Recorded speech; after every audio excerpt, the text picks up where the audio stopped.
So, I want to share my testimony about God and Jesus. And I am thankful and I am grateful.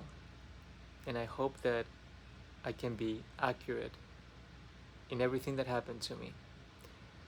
I was born in Spain from Chinese parents. I grew up in Spain. When I was 14, my mom sent me to the US to spend 1 year with a host family. That host family took me to church every Sunday. The church gave me a Bible. It was a nice Bible. It was a gift from the members there. During that year, I experienced joy like I've never experienced before. It was out of this world. It was not something that I've ever experienced before. Even during my best times going to the amusement park, whatever. It just never happened until then. When I went back to Spain after a year, I really felt that I was missing it. And since then, I started to look for it. I knew it had to do with church. I knew it had to do with God. So I always kept the Bible with me, although I could never read it. I couldn't read it because every time I tried, I would fall asleep after a couple verses. I would say after a verse or two, I was falling asleep. So I tried, but I couldn't. So after a while, I stopped. But I always carried with me everywhere I went. Even when I traveled, I carried it with me. So when college time comes around, I apply for college in the States. My dear father helped me with my college tuition. So I was able to come here. Last year of college, it was January. I didn't find a job yet, so I was very stressed. I was stressed because I really, really wanted to stay in the States. And I didn't want to go back to Spain. So I was really stressed out. The most stressed I've ever been. For me, it was the lowest point in my life up to that point. I went back to Shanghai to see my mother, and she took me to an underground Christian church. And I was hoping that I would feel something. I was hoping that I could feel the joy again. So I went, they sang songs, they listened to the preacher, but I felt nothing. Coming out of the church, I felt nothing. On the way back, we took a cab. I was sitting in the back left seat, and I remember saying to God, I said, God, I am tired. And I didn't even really say, God, if you are real, because I knew God was real at that point. But I said, God, I am tired of having things done my way. All my life I've done it my way. And whether I succeed or not, that's out of the question. The question is, why do I do it on my own if I go through such pain and suffering, or stress or anxiety? So I said, God, I'm just tired. I'm about to break down. So I want to just allow you to take the reins. And I said, I'm coming to a crossroads, and I want to take the path that you want me to take. If I want to take the right path and you want me to take the left, I'll take the left. And I come to another crossroads down the road, and I'll do the same thing again. I'll take the left path if that's what you want me to do. So that night I gave up my will, and I cried out to God from the depths of my heart. Nothing happened that night. The next morning I wake up, I open my Bible. It was a sunny morning. I landed on do not be anxious from the book of Matthew in the New Testament. And it essentially said, don't worry about what you will eat or what you will put on. The birds of the sky in the sky and the lilies of the field are better dressed than the kings in the Old Testament were. So God will take care of you. But put God first. Put God first. And everything else that you need will be provided to you. Now that's a hard thing to do. It's a mental change or shift that I've never done before. I always relied on my own strength and my own understanding. But as soon as I finished reading that passage, Jesus' peace came over me. Now, I didn't know at that moment it was Jesus' peace until a moment later, but suddenly I felt what the Bible said. Jesus is the Prince of Peace. And that peace was in the same category as the joy I experienced when I was 14. It was a peace that I never experienced before. It was so intense. It was so out of this world. You can get 2 hours worth of massages and you will not experience that kind of peace. I mean, you can meditate, and I don't think you can get that kind of peace because I have tried meditation before too. So for 3 weeks, I felt that peace intensely, intensely, to the point where I was just floating through life at that moment or at that period of time. With that joy and peace came optimism, and my anxiety had no room to live in me. I started to look for a job in a way that the people that I contacted could feel my joy and my peace and my optimism, and I found a job. So God answered my call by sending Jesus. Okay? God did not reveal himself to me. He sent Jesus to reveal himself to me. Now that peace started to fade after 3 weeks. It became more normalized in my life. 1 year forward, and we were at a point where we couldn't pay next month's rent. It was February of 2012. I was again stressed because of that. But I had the story that happened to me a year earlier where during my hardest time, Jesus gave me peace so I can get through it. Again, I remember that, and I made a sale. I was in real estate. I made a sale. I made another and another. And from then on, things took off. I'm not saying that the fact that I was able to make money was the miracle here. The miracle here was that Jesus was willing to share his peace with me. That's the miracle. Because before then, everything was just hard. Life was just hard to go at it alone. Okay? That peace has allowed me to cope with my life, to understand that there's more to this life than what we can see and what we can experience through the material things that we have. So I got married to my wife in July of 2012. She was sent by God. I am sure of it, because I don't deserve her in any way or form. I never did anything, especially back then, to deserve my wife. She brought me closer to the Lord. She got me to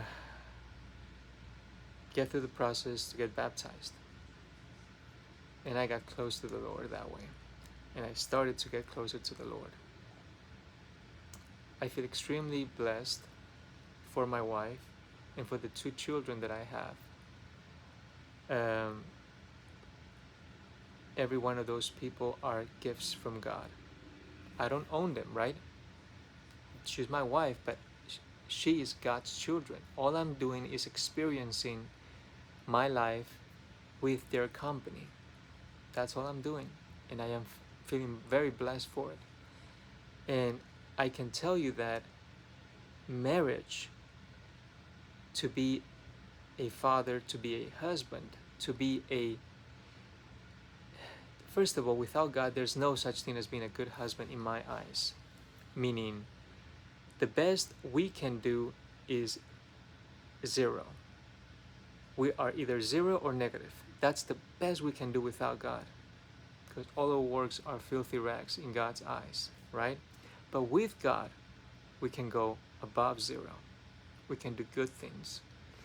Because I used to think that I did good deeds, and I felt pretty good about myself. I felt like, wow, after I do this, I deserve something good from God. In reality, every single one of those things, in retrospect, they were selfish deeds because I did them to get something. I never did them for God, for no compensation. I did them because I wanted to get something back And if I didn't, then, you know, something must be wrong out there, right? So everything I did that was good was not good, it was selfish. That's why I say that without God, I cannot do good. The true definition of good, which is selfless, okay? So with God and in faith, I can be a quote unquote good father or husband. Without God, it's not possible. So I feel it's a miracle that I am able to be a decent dad. It's a miracle, or a decent husband. Now, my wife might say I'm a good husband, and if she says that, then I give credit to the Lord. 100%. 100%. Especially because I know who I was before God, and I know who I am today in God. If I was always a pretty good boy, then first of all, I would have never come to God. There was nothing to be forgiven, essentially, in my eyes, right? But because I was without God, I can see the difference between now and before. So I want to share one more thing. Because of my Chinese background, my parents grew up without social security. They had to be able to make money to provide for themselves, and they were always and are always not anymore, because my mother is a Christian and she prays every day, so she has that burden taken care of by the Lord. But it is customary for Chinese people to always worry about money, and they ingrained that in me growing up, because if you talk about it at home every day, then your children think about things the way you think about them. So the the state of mind that I always had was, I have to feel confidence that I'll be able to do this, or somebody else will be able to do something for me, so that I can live with myself and feel at peace, that I'm not constantly anxious about money. And if there's nothing out there that makes me feel safe and confident about the future, then I'm depressed, right? The reality is that without God giving me a body, a healthy body, that I can wake up to and say, I'm awake, I'm alive, I have the health to go out and work, so I get to work, then none of it is important, except that God allows it to be. Without God, everything else is empty, meaning even if you get something, a good job, a good, you know, salary, a good income from your business, those things can go away at any moment, at any moment. But God will be there for you forever, forever, for as long as you live, and after this life, He will always be there. Without Him, none of this is possible. I wouldn't even be alive, okay?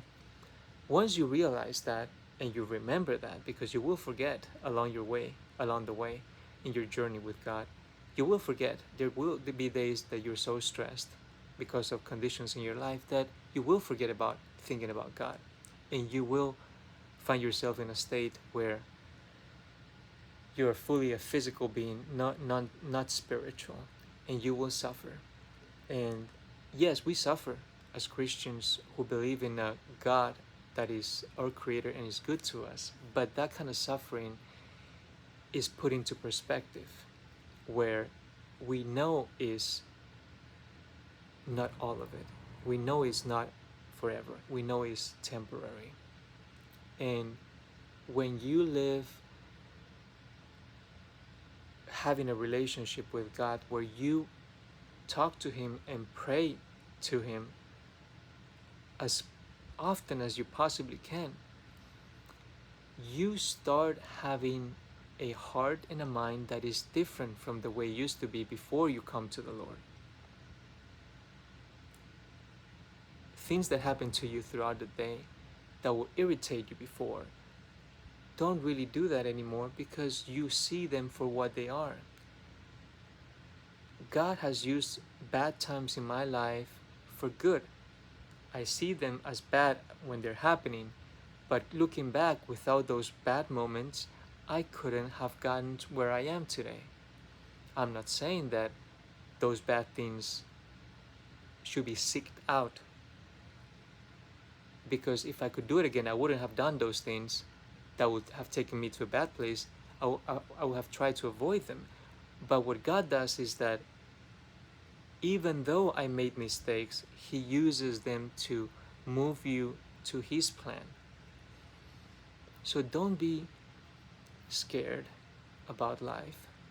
Know that if you don't believe in God right now, and you are at a point where you are struggling and suffering, at some point you will say, God, if you are real, please show me. Please help me.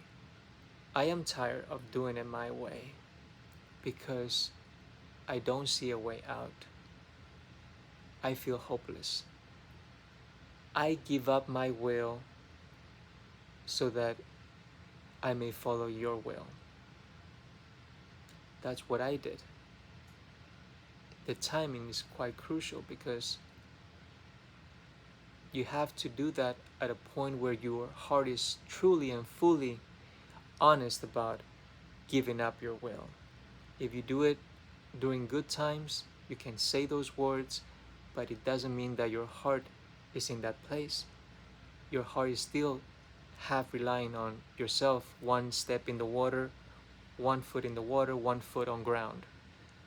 God, from what I've learned, at that time I jumped into the water not knowing how deep the water was. I did not have a contingency plan in case the water was so deep I didn't know how to swim and I could have drowned. So this testimony is just a start, because I leave the comments section open for you to ask me any questions you might have. Anything I can do for God, I will do. Those are my words. I said what I said. Please reach out if you have any questions. If I can do any good by you, I will do. Through God, not out of my own strength, because I just told you why I am not capable of doing good except if God works through me. So, if I help you, it comes from the Lord. Whatever you are, I hope you have the strength and the courage to reach out to God at some point in your life, hopefully sooner than later. I pray for you that you're well and doing okay, and God loves you more than you will ever know. Amen.